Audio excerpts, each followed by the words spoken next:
Hello students, good morning. બહુ time પછી આજે આપણો લેક્ચર આવેલો છે બિઝનેસ લોનો. Don't worry at all.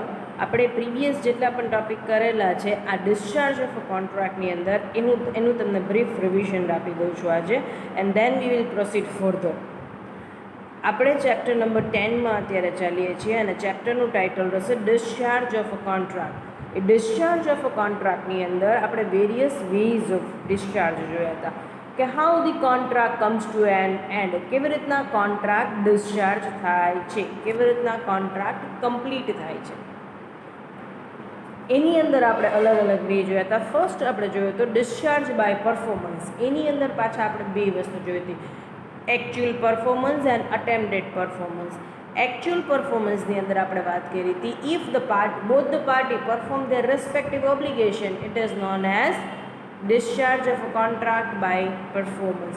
બંને પાર્ટી એકબીજાને એનું ખુદનું પરફોર્મન્સ આપી દે છે તો આપણે શું કહીએ છીએ, કોન્ટ્રાક્ટ ડિસ્ચાર્જ થયો છે અને એકચ્યુઅલ પરફોર્મન્સ ડિસ્ચાર્જ થયો છે. It means that here both the party perform their respective obligations. Attempted performance, it means that tender. Attempted performance, it means tender.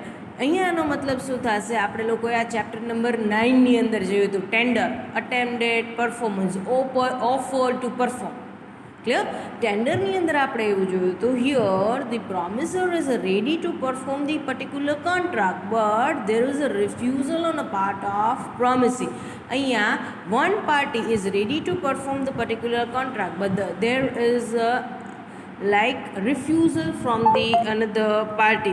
એક પાર્ટી કોન્ટ્રાક્ટ કરવા માટે રેડી છે પણ સામે બીજી પાર્ટી છે એ કોન્ટ્રાક્ચ્યુઅલ રિલેશનશિપ્સ માટે રેડી નથી. સો હું તમને પરફોર્મન્સ આપું છું but right now you are not ready to accept performance.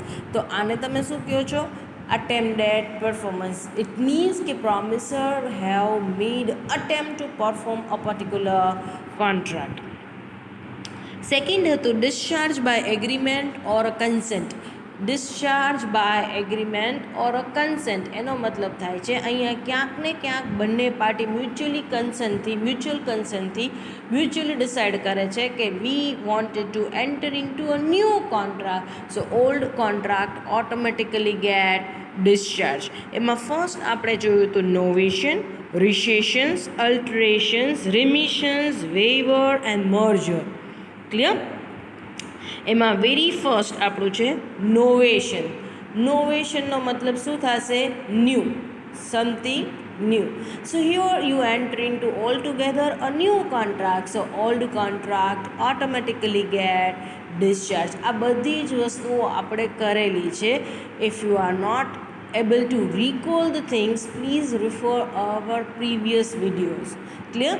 જો તમને આ યાદ ન આવે તો આપણા પ્રીવિયસ વિડીયોઝની અંદર મેં ડિટેલમાં એક્ઝામ્પલ સાથે આ બધી વસ્તુઓ આપેલી છે, તમે એકવાર રેફર કરી લેજો. Clear? Then the rescission, that is the cancellation of one or more terms and conditions of the contract. કોન્ટ્રાક્ટની એક બે કન્ડિશન્સ કેન્સલ કરો છો તો હવે જે નવી કન્ડિશન્સ વાળો કોન્ટ્રાક્ટ છે that you have to perform. Alterations, that means make a changes in the terms and condition. Terms and કન્ડિશન્સની અંદર તમે ચેન્જીસ કરો છો. Remissions, that means the accept the lesser consideration than the decided one. Say for example આપણે 5,000 deal થયો અને we finish up our deal in the 4,000. Actually 4,000માં deal આપણે કમ્પ્લીટ કરીએ છીએ. That means accept the lesser consideration than the decided one, receive the less one than the decided one. Clear?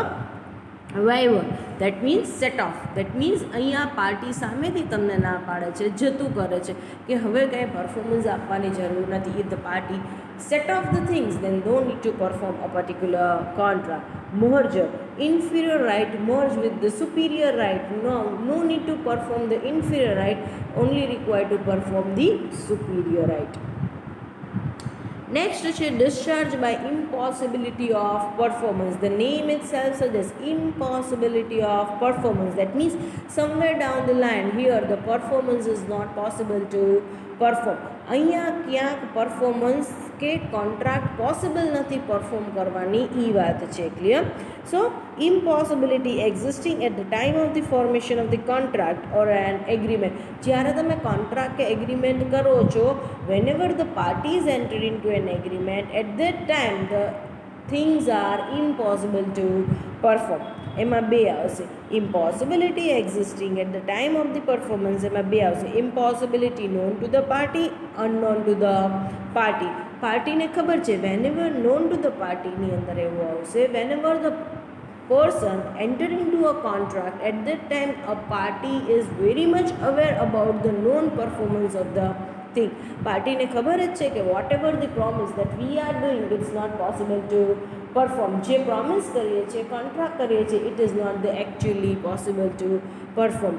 જેમ આપણે વાત થઈ હતી કે ભાઈ 5 lakhs રૂપીઝ આપો, I can put the life into dead person. Clear? તો એ પોસિબલ નથી. that is the impossibility known to the party. Unknown to the party, it means here both the parties are unaware about the impossibility of performance. બંનેમાંથી એક પણ પાર્ટીને means ખબર નથી કે whatever the contract they are framing or they are entered into, it's not possible to perform. સે એના માટે આપણે એક્ઝામ્પલ લીધેલું હતું, કારની ડીલ ચાલે છે પણ એકચ્યુઅલી બંને પાર્ટીને ખબર જ નથી કે there is a destruction of the car by fire in the garage. ગેરેજમાં કાર હવે ડિસ્ટ્રોય થઈ ગઈ છે, આગ લાગી છે, એટલે એ વસ્તુ ખબર જ નથી. અહીંયા તો કારની ડીલિંગ ફાઇનલ થાય છે. Clear? So that is unknown to the party. Next છે impossibility arising subsequent to the formation of the contract, જેને આપણે સુપરવિનિંગ ઇમ્પોસિબિલિટી તરીકે વાત કરી હતી. મેં તમને એ પણ કીધું હતું કે સુપરવિનિંગ ઇમ્પોસિબિલિટી ઘણી બધી વાર શોર્ટ નોટમાં પણ તમને લોકોને પૂછાય છે, તો તમે લોકો આ જરા એકવાર રિફર વધારે કરજો, કારણ કે ઘણી બધી વાર આ ખાલી ને ખાલી શોર્ટ નોટમાં પણ બહુ બધી વાર પૂછાય છે સુપરવિનિંગ ઇમ્પોસિબિલિટી. Clear? Supervening impossibility, it means post contractual impossibility. That means post contractual impossibility નો મતલબ શું થાય છે કે at the time of the formation of the contract is quite possible to perform. બરાબર છે? જ્યારે કોન્ટ્રાક્ટ તમે ફોર્મ કરો છો ત્યારે એ કોન્ટ્રાક્ટ વેરી મચ પોસિબલ છે કે કોન્ટ્રાક્ટ ફોર્મ થયો છે, એ પરફોર્મ થશે. But letter on when the time come for the performance, contract become impossible to perform. Clear? સો જ્યારે ટાઈમ આવે છે પરફોર્મન્સનો ત્યારે કોન્ટ્રાક્ટ ઇમ્પોસિબલ ટુ પરફોર્મ થઈ જાય છે. ક્લિયર? સો એની અંદર આપણે 5 પોઈન્ટ જોયા હતા. destruction of the subject matter of the contract, non-occurrence of the some particular state of thing, death or capacity, change of a law, failure of one of the object. Impossibility of the performance, not an excuse. એની અંદર જોયું તો difficulty of performance, commercial impossibility due to the failure of the third person or a party, strike, lockout and civil disturbance, failure of the one of the object. ચલો હવે આપણે અત્યારથી આ જે 4th point છે ત્યારથી આપણો નવો ટોપિક સ્ટાર્ટ કરીએ છીએ. લાસ્ટ ઇમ્પોસિબિલિટી સુધી વિડીયોઝ તમારી પાસે પડેલા છે. This is all together a new video. અત્યારનો જે વિડીયો છે એ આપણે અત્યારે સ્ટાર્ટ થાય છે. Discharge by lapse of time. Lapse એનો મતલબ થાય છે expire. Discharge of a contract by lapse of time એનો મતલબ થાય છે અહીંયા કોન્ટ્રાક્ટ ડિસ્ચાર્જ થાય છે. કેવી રીતના ડિસ્ચાર્જ થાય છે? On expiry of the time, on a completion of time. સમય મર્યાદા પૂરી થઈ જાય છે એટલે અહીંયા કોન્ટ્રાક્ટ ડિસ્ચાર્જ થઈ જાય છે. Clear? So on expiry of the time period contract automatically get discharge or terminate.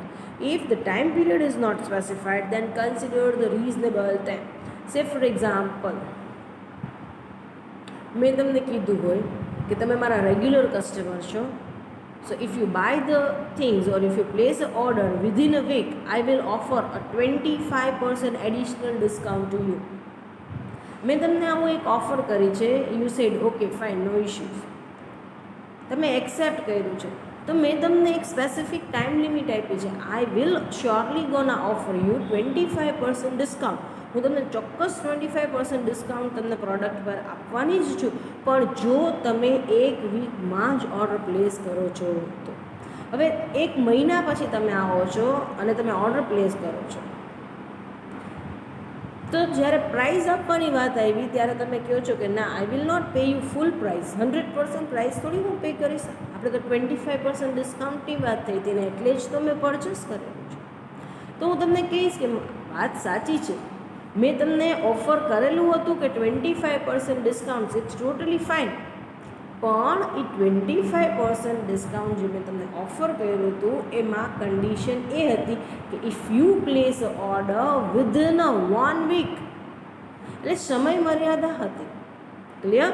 સો અહીંયા શું કહેવામાં આવે છે, discharge by lapse of time on a completion of the decided time period or a reasonable time period contract get discharge. તમને જે સમય મર્યાદા આપી છે, જે ટાઈમ લિમિટ આપી છે, એ જ સમય મર્યાદાની અંદર તમારે કોન્ટ્રાક્ટનું પરફોર્મન્સ આપવાનું છે. જો એ ટાઈમ કમ્પ્લીટ થઈ જશે અને પછી તમે કહેશો તો થશે નહીં, કારણ કે on completion of time limit contract get discharge, સમય મર્યાદા પતી ગઈ છે, એ ઓફર હવે તમારી પાસે છે નહીં. Discharge of contract by operation of law. By operation of લોનો મતલબ શું છે, અહીંયા ક્યાંક પાર્ટી ડિસ્ચાર્જ નથી કરતી કોન્ટ્રાક્ટ, અહીંયા contractual relationships comes to an end between the parties, but by operation of law. અહીંયા બંને પાર્ટી વચ્ચે કોન્ટ્રાક્ચ્યુઅલ રિલેશનશિપ્સ એન્ડ થઈ ગઈ, પણ કયા બેઝ ઉપર? By operation of law. Clear? એટલે કે કાયદા દ્વારા એ બંને પાર્ટીના contractual relationships comes to an end. First, death. On a death of a person contract get discharge. કોઈ વ્યક્તિ જ હવે સપોઝ એ બી સાથે કોન્ટ્રાક્ટ કર્યો, હવે બી એક્સપાયર થઈ જાય છે, એનું એક્ઝિસ્ટન્સ જ નથી, તો કોન્ટ્રાક્ટ કેવી રીતના પરફોર્મ થશે? ઉપર તો જશું નહીં કોન્ટ્રાક્ટ પરફોર્મ કરવા માટે. So if the person is not live, ઈ જ અલાઈવ નથી, તો કોન્ટ્રાક્ટ કેવી રીતના પરફોર્મ કરશું? So on a death of the person contract get discharge. Merger. So અહીંયા if one right merge with the another one or one company merge with the another company, then જે company merge થઈ છે અને જે subsidiary નાની company છે એના બધા જ કોન્ટ્રાક્ટ હવે ડિસ્ચાર્જ થઈ જશે, કારણ કે એક નવી એન્ટિટી બનશે, નવા કોન્ટ્રાક્ટ ફ્રેમ કરવા પડશે. You can not continue with the old contract. Clear? તમે એની વસ્તુ કન્ટિન્યુ કરી શકશો, પણ એકવાર કોન્ટ્રાક્ટ તો તમારે શું કરવો પડશે? ઓન પેપર રીફ્રેમ કરવો પડશે. Clear? Insolvency. If the person become insolvent contract get discharge. નાદાર જ જાહેર થઈ ગયો છે, તો હવે એને કોઈ કોન્ટ્રાક્ટ એની સાથે છે ને, એને કોઈ પરફોર્મ કરવાના નથી. Contract get discharge. Unauthorized alterations of terms and conditions. Unauthorized alterations of terms and conditions. એનો મતલબ શું થશે કે અહીંયા somewhere down the line party is not aware about alterations of terms and condition. Unauthorized alterations of terms and condition. અહીંયા ક્યાંક મારી સાથે તમારો કોન્ટ્રાક્ટ છે, તો મારી જાણ બહાર ટર્મ્સ એન્ડ કન્ડિશન્સ ચેન્જ થઈ ગઈ છે, એને શું કહેશો? Unauthorised alterations of terms and condition. If the party to the contract is not aware about the terms and conditions, alterations of terms and conditions, party has a right to cancel the contract. Suppose મારી સાથે તમારો contract છે, મારા જાણ બહાર જ તમે terms and conditions cancel કરી નાખો છો, તો આવા કેસની અંદર શું થશે કે મારી જાણ બહાર તમે ટર્મ્સ એન્ડ કન્ડિશન કેન્સલ કર્યા છે, તો અહીંયા હું ગમે ત્યારે કોન્ટ્રાક્ટ કેન્સલ કરી શકીશ. Clear? I have a right to cancel the particular contract. Discharge by breach of contract. બ્રીચનો મતલબ થાય છે બ્રેકિંગ, ભંગ કરવું, તોડવું. It means the breaking of obligation which a contract imposes not to perform. Breach of કોન્ટ્રાક્ટનો મતલબ થાય છે કોન્ટ્રાક્ટનો ભંગ કરવો, ન પરફોર્મ કરવો. Clear? It occurs when the parties to the contract without the lawful excuses does not fulfill his contractual obligations. Suppose મેં તમને પ્રોમિસ આપી છે, વિધાઉટ ધ રીઝન્સ તમે પ્રોમિસ પરફોર્મ કરતા નથી, તો એને બ્રીચ ઓફ પ્રોમિસ કહેશે. તમે મારી પ્રોમિસ તોડી છે. Clear? So breach of contract, it means without the excuse, without the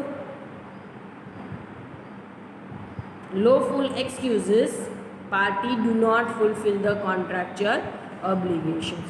હવે બ્રીચ ઓફ કોન્ટ્રાક્ટની અંદર બે છે, એકચ્યુઅલ બ્રીચ ઓફ કોન્ટ્રાક્ટ અને એન્ટિસિપેટરી બ્રીચ ઓફ કોન્ટ્રાક્ટ. એટલે એકચ્યુઅલ બ્રીચ ઓફ કોન્ટ્રાક્ટની અંદર બે વસ્તુ છે.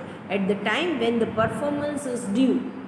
એકચ્યુઅલ બ્રીચ ઓફ કોન્ટ્રાક્ટનો મતલબ શું થશે કે અહીંયા પાર્ટી તમને એટ ધેટ ટાઈમ જ કહે છે, કોન્ટ્રાક્ટ પરફોર્મ કરવાનો ટાઈમ આવે છે ત્યારે party do not fulfil the lawful obligations. Clear? Actual breach of contract એમાં first at the time when the performance is due. એટલે કે સપોઝ આજે મારે તમને 5000 યુનિટ સેન્ડ કરવાના છે, તો તમે રાહ જુઓ છો 5000 યુનિટ સેન્ડ કરવાના છે અને હું તમને આજે જ ફોન કરું છું સવારે કે મારે તમને 5000 યુનિટ સેન્ડ કરવાના છે, that I will not going to send you. હું નહીં તમને સેન્ડ કરું. આને શું કહેવાય છે? Actual breach of contract. અને at the time when the performance is due, તમારો પરફોર્મન્સનો ટાઈમ આવે છે ને તમે ના પાડી દો છો. ક્લિયર? Without any reasons. તો આને કહેવાય છે breach of contract. Clear? During the performance of the contract. During the performance of the કોન્ટ્રાક્ટનો મતલબ શું છે? You basically perform half of the contract. તમે half of the contract perform કરી દો છો, બટ અનધર હાફ કોન્ટ્રાક્ટ તમે perform કરતા નથી. Say for example, I need to send a 5000 unit to you. તો હું તમને 3000 યુનિટ સેન્ડ કરું છું. તો તમારો કોલ આવે છે કે આપણે 5000 યુનિટની વાત થઈ છે, આ 3000 યુનિટ જ છે, બાકીના 2000 યુનિટ તો કે એ હું નહીં મોકલું. That is known as during the performance of the contract. તો અહીંયા તમે પૂરું પરફોર્મન્સ આપતા નથી. એન્ટિસિપેટરી બ્રીચ ઓફ કોન્ટ્રાક્ટ. એન્ટિસિપેટ કરવું એટલે આગળથી તમારે ઇન્ફોર્મ કરી દેવું. ફોરકાસ્ટ કરવું, એન્ટિસિપેટ કરવું એટલે ક્લિયર? પ્રિડિક્ટ કરવું, ફોરકાસ્ટ કરવું, આગળથી જણાવી દેવું, એ બધી વસ્તુ થાય. તો એન્ટિસિપેટરી બ્રીચ ઓફ કોન્ટ્રાક્ટની અંદર શું થાય છે કે here party basically inform about the intention of not performing the contract very advance. અહીંયા પાર્ટી તમને એનો ઇન્ટેન્શન અગાઉથી કહી દે છે કે I am not going to perform the particular contract. Suppose મારે 3000 યુનિટ તમને આપવાના છે 1st ઓફ ઓક્ટોબરના, તો હું 25th સપ્ટેમ્બરના તમને ઇન્ફોર્મ કરી દઉં છું કે I will not gonna perform a particular contract. હું તમને 1st ઓફ ઓક્ટોબરના ડિલિવરી ગુડ્સની નથી આપવાની. Anticipate, that means here the party inform about his or her intention of not performing the contract well in advance. Yeah? So આજે આપણે chapter number 10 અહીંયા complete કરીએ છીએ. આજે આપણે જે નવા પોઈન્ટ્સ જોયા હતા એ આપણે બીજા 3 વેઝ જોયા હતા. એટલે કે આપણે total 6 ways of discharge of a contract છે. આ 6 વેઝની અંદર આપણે 3 વેઝ કમ્પ્લીટ કરી લીધા હતા. Clear? Discharge of performance, discharge of a contract by performance. Second આપણે જોયું હતું discharge of a contract by agreement. Third આપણે લોકોએ જોયું હતું discharge of a contract by impossibility of performance. Next આપણે લોકો જોઈએ છે discharge by lapse of time, discharge of a contract by operation of law, અને આજ પછી આપણે જોયું discharge by breach of contract. તો આજે આપણે આ 3 નવા પોઈન્ટ જોયા છે. Discharge by lapse of time, એની અંદર આપણે જોયું હતું કે here time period is over, so contract gets discharged. Contract is no more into existence. Clear?